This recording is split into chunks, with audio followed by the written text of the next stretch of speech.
Olá, meus queridos alunos, sejam todos muito bem-vindos a mais uma semana de estudos. Eu sou a professora Diane Marques, professora de Ciências do Ensino Fundamental 2. Espero que vocês estejam bem, que tenham finalizado, suas avaliações com sucesso. Bom, como vocês já sabem, essa semana nós iniciamos, então, a partir de agora, o conteúdo do segundo bimestre. Eu peço que você continue se dedicando aos seus estudos. Eu sei que não é muito fácil a gente estudar online, mas precisamos ter ânimo, força para continuar. Eu quero que vocês saibam que eu estou com saudade de vocês. E a professora trouxe uma palavrinha aqui para vocês de incentivo, que diz assim: querido aluno, mesmo longe, sei que você brilha. Então, mesmo que a gente não esteja perto um do outro, eu sei que tenho certeza que você tem se dedicado, que você tem dado o seu melhor nos seus estudos e tenho certeza que você vai chegar à aprovação. Eu quero que você saiba que nós já voltamos para o presencial, A professora já está ministrando conteúdo presencial, então eu estou com saudade de vocês. Vocês sabem que nós já estamos, recebendo os nossos alunos no presencial.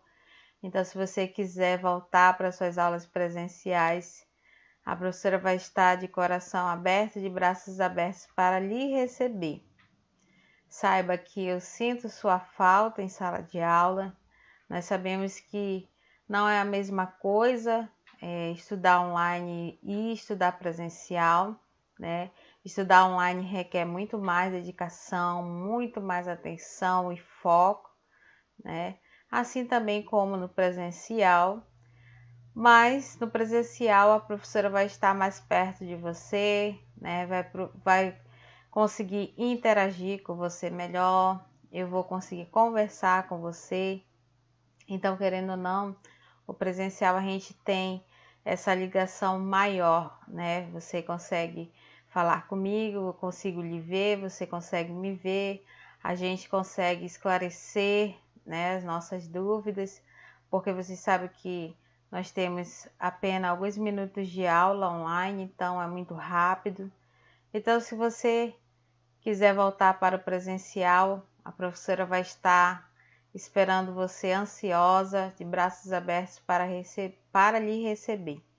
E se você não optar de vir presencial, que você continue estudando em casa, que você continue se dedicando, que você continue brilhando, que você continue seguindo uma rotina de estudos para que você possa alcançar a aprovação bimestral e, final do ano, a aprovação anual. Então, continue se dedicando aos seus estudos, fazendo suas atividades, mandando para a professora. E se você optar por voltar presencial, saiba que nós estamos aguardando você. A escola está seguindo todos os critérios, que a OMS nos aconselha, a questão do distanciamento, a questão do uso da máscara, do álcool em gel. Então, nós estamos adotando todas as medidas possíveis, para que não haja contágio dessa doença. Então, nós estamos nos sentindo seguros, para trabalhar. E se você quiser voltar para o presencial, nós estamos lhe aguardando. E mediante isso, vamos então dar continuidade aos nossos estudos. Vamos para a nossa aula de hoje. Olá, meus queridos alunos. Então, vamos dar início à nossa semana de estudos. Essa, como vocês já sabem, é a nossa primeira aula do segundo bimestre. Então, nesse momento, pegue seu livro didático, abra na página 2 do seu livro didático. Vamos iniciar, então, nosso conteúdo da unidade 3 com o tema diversidade da matéria.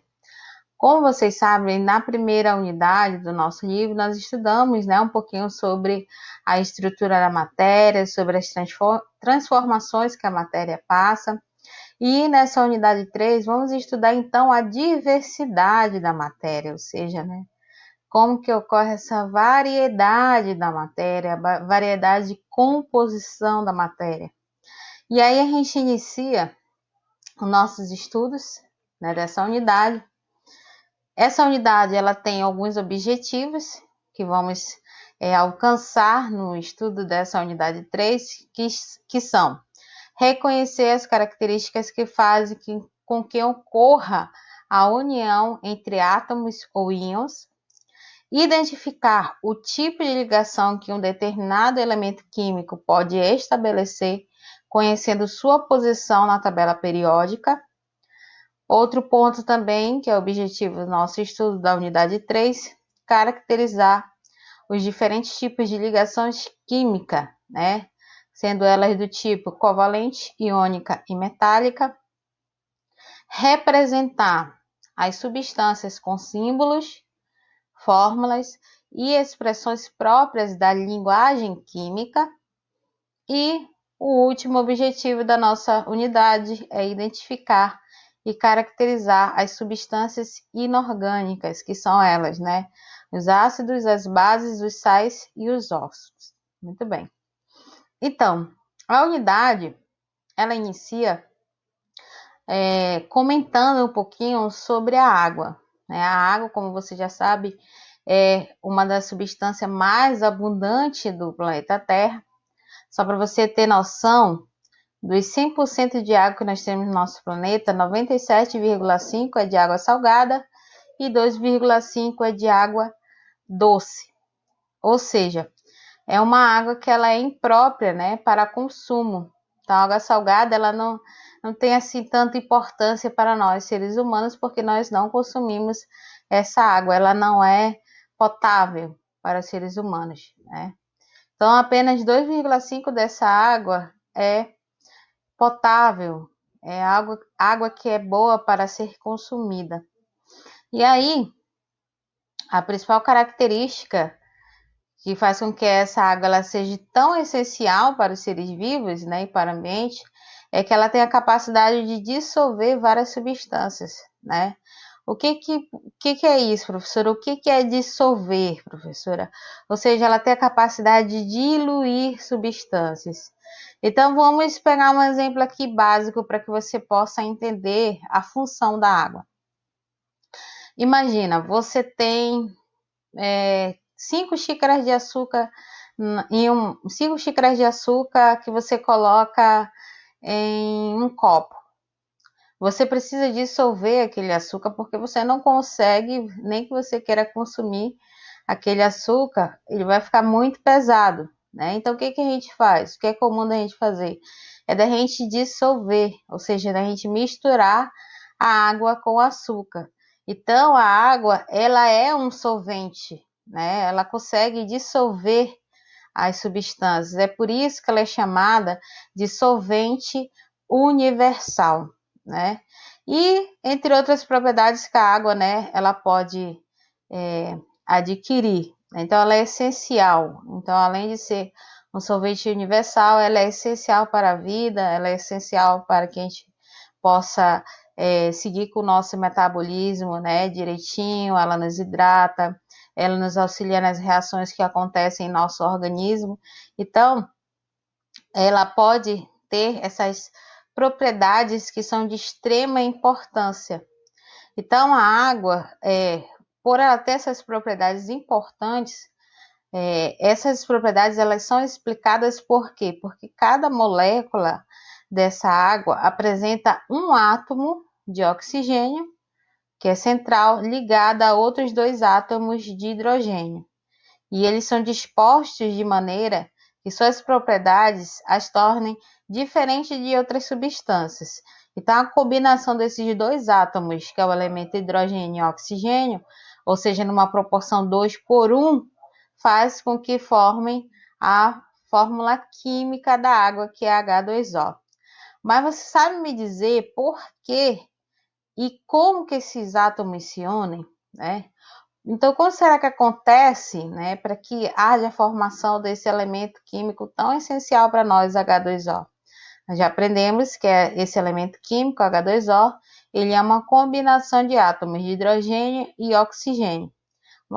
Molécula essa que é muito essencial para o ser vivo, né, que é a água. Então, você já se perguntou por que ocorre, né, essa união e como que ocorre essa união de átomos? Você já parou para pensar nisso, né? Então, na natureza, é muito comum a gente ver átomos de elementos químicos que se juntam, né, para formar moléculas. É muito comum a gente ver isso. Só que existem alguns átomos, alguns elementos químicos, que eles não são ligados a outros, que são os gases nobres. Então, os gases nobres, eles são substâncias que não se misturam a outras substâncias no estudo da química. Agora, com exceção desses gases nobres, os outros elementos químicos, eles tendem a se juntar a outros para formar vários outros tipos de moléculas.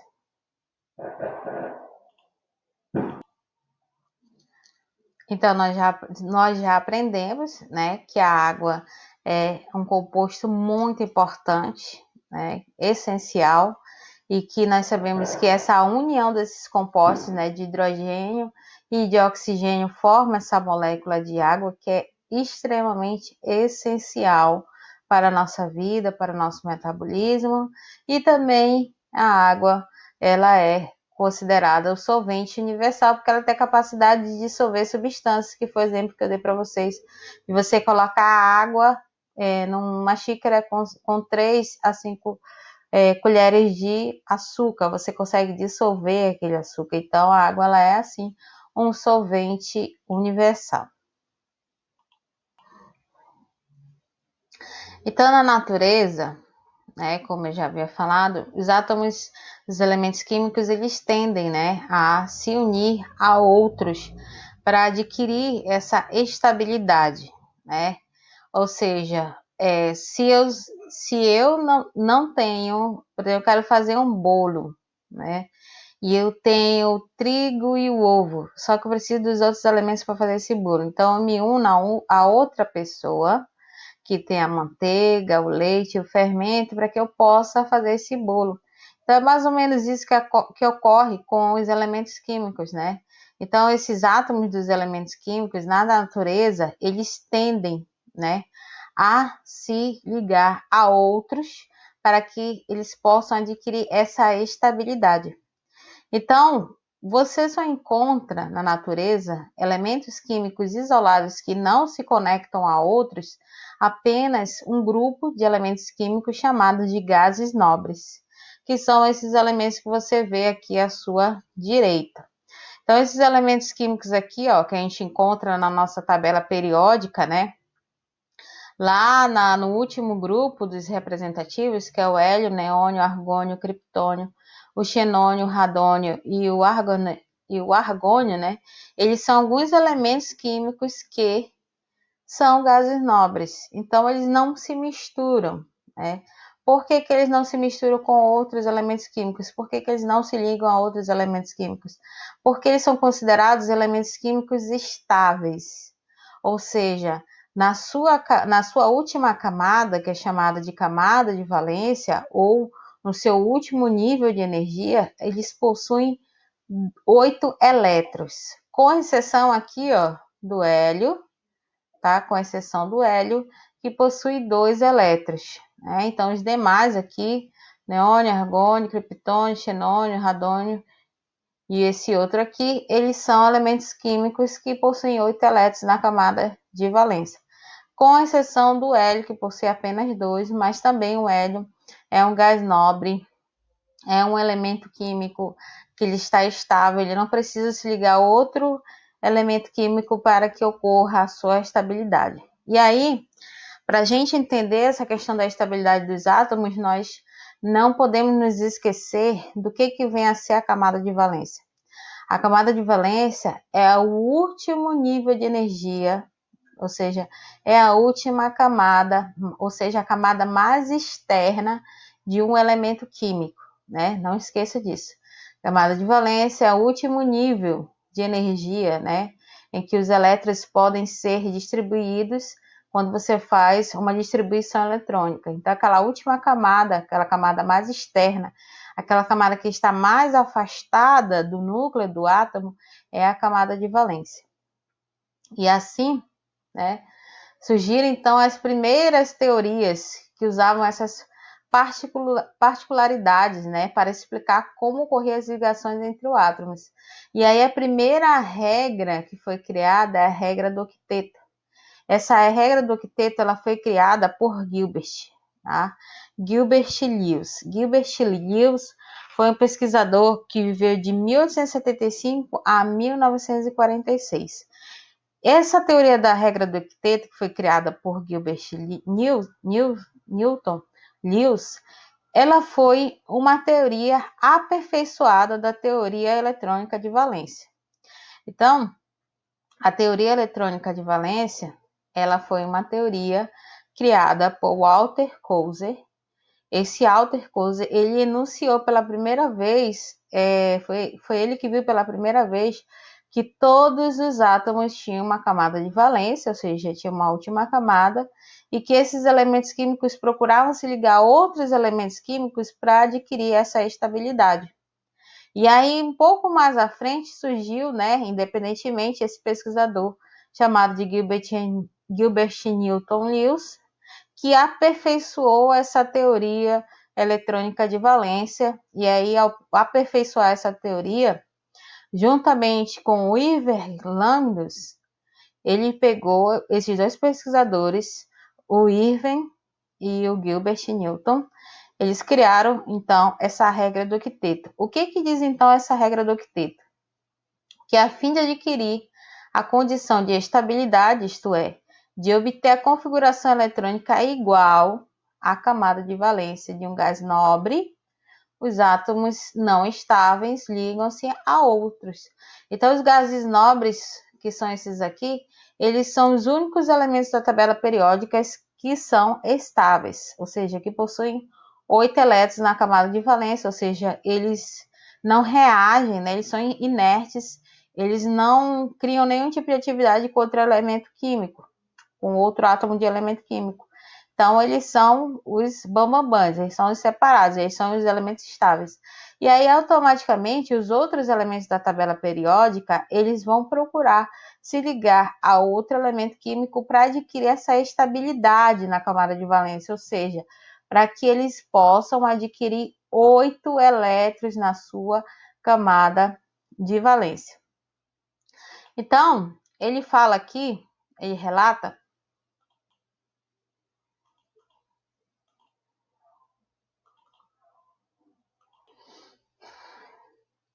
que, de acordo com a regra do octeto, pode-se afirmar que átomos dos elementos dos grupos 1, 2 e 13, que são metais, eles tendem a perder, ou seja, a ceder elétrons, formando cátions.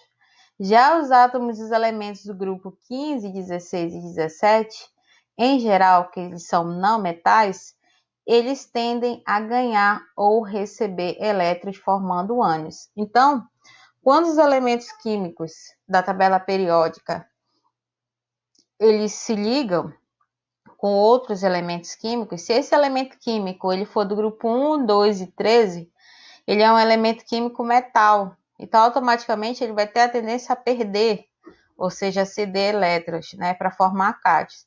Agora, se esse elemento químico ele estiver lá no grupo 15, 16 e 17 da tabela periódica, que são os não metais, eles tendem a ganhar ou a receber elétrons, formando ânions. E aí alguém pode me perguntar, professora, e os elementos químicos representativos do grupo 14?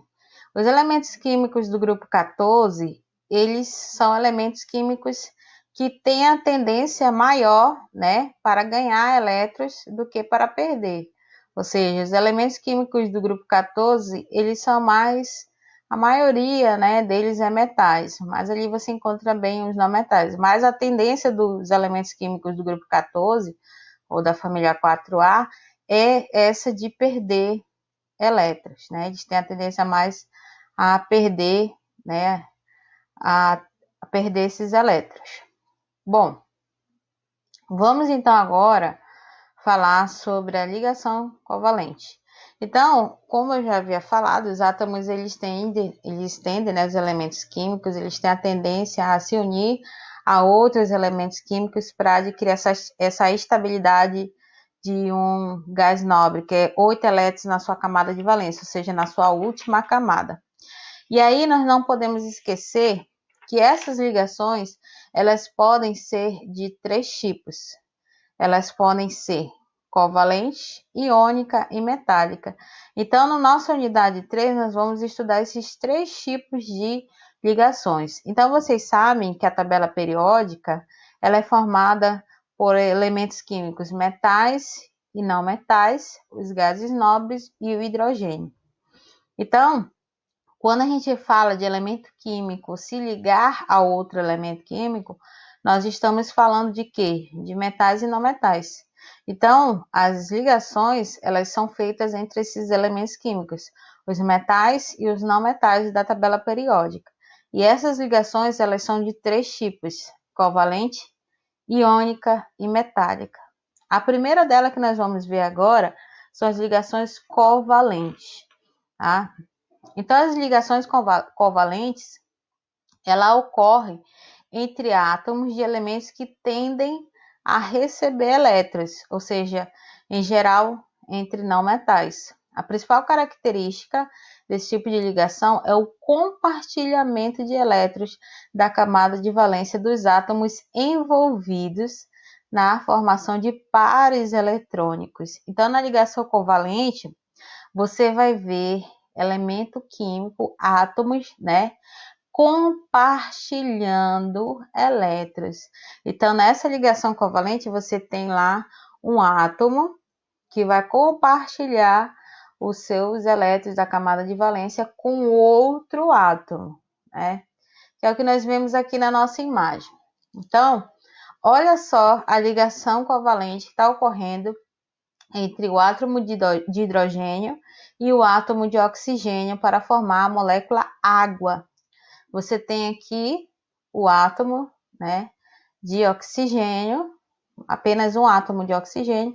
Aqui, na camada de valência desse átomo de oxigênio, ele tem quantos elétrons? Ele tem 1, 2, 3, 4, 5, 6 elétrons.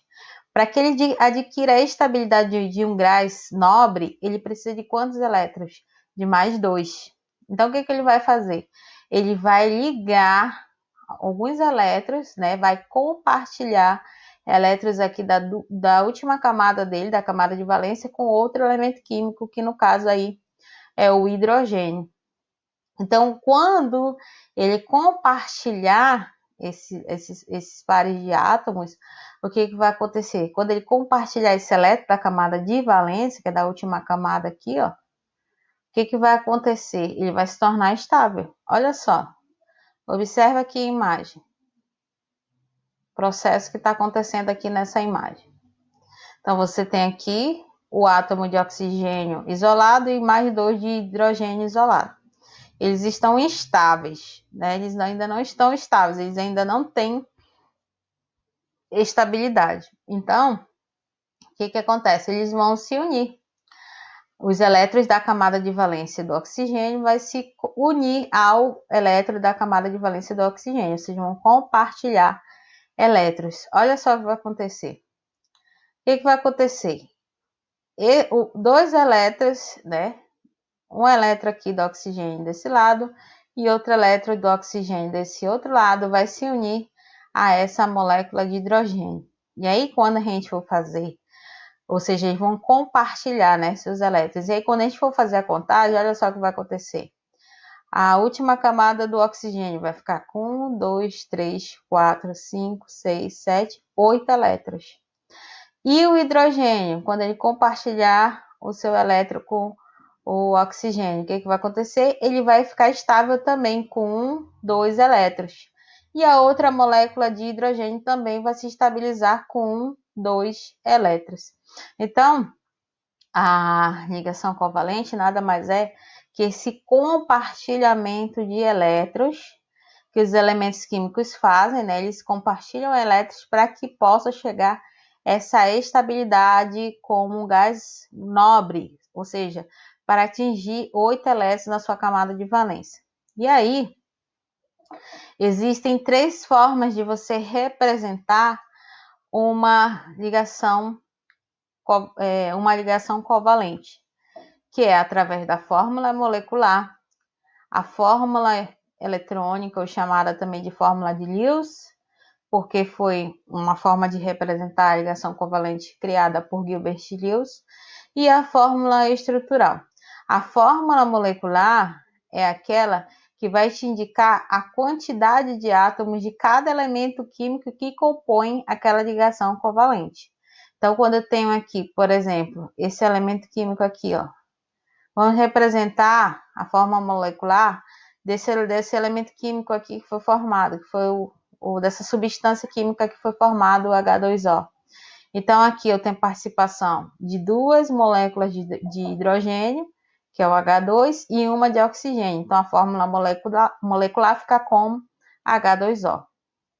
E a fórmula eletrônica? A fórmula eletrônica você representa através desses pontinhos, né? Dessas bolinhas verdes. Então, você coloca o elemento oxigênio no meio, coloca a quantidade de elétrons que ele tem na última camada, na camada de valência, que são 6. 1, 2, 3, 4, 5, 6. E depois você coloca o átomo de hidrogênio, os 2 átomos de hidrogênio que estão aqui formando, né? Que estão aqui representando, então, essa ligação covalente. Então, você tem aí 1, 2, 1, 2. Então, você tem aqui o hidrogênio compartilhando um elétron e o outro hidrogênio compartilhando o outro elétron. Então, essa representação da fórmula eletrônica ou fórmula de Lewis, ela representa o modo como está acontecendo ali o compartilhamento de elétrons na camada de valência. Ou seja, mostra a formação dos pares eletrônicos. Então, quando você está aqui, ó, fazendo essa representação, você está mostrando, ó, quantos pares foram formados. No caso aqui, você tem um par aqui desse lado e outro par. No total, 2 pares de elétrons sendo compartilhados aqui na molécula de água. E a fórmula estrutural, professora? A fórmula estrutural, ela expõe para você apenas o par de elétrons compartilhado entre os átomos, sendo representado por meio de traços. Então, você tem aqui, ó, você coloca o O no meio, depois você coloca as 2 átomos de hidrogênio e coloca o traço. Esse tracinho, quando você tem um traço, você já sabe o quê? Que ali onde tem um traço, está acontecendo o quê? Um compartilhamento, né? Está acontecendo um compartilhamento de elétrons. Um par de compartilhamento de elétrons. E quando você coloca o outro traço aqui do outro lado, está dizendo o quê? Que do outro lado está acontecendo o compartilhamento de mais um par de elétrons, tá bom? Então, meus queridos, então essa foi a nossa aula de hoje. A gente continua o nosso conteúdo na próxima aula. Vamos para nossas atividades de hoje.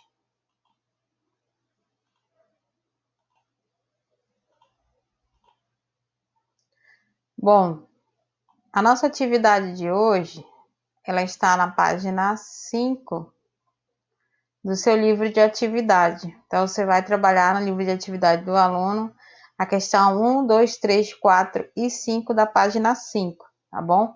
Hoje você vai trabalhar apenas essa página do livro de atividade, a página 5, questão de 1 a 5, tá bom, meus queridos? Essas são, então, nossas atividades de hoje, questão de 1 a 5 do livro de atividade. Continua, então, nosso conteúdo na próxima aula. Então, boa tarefa.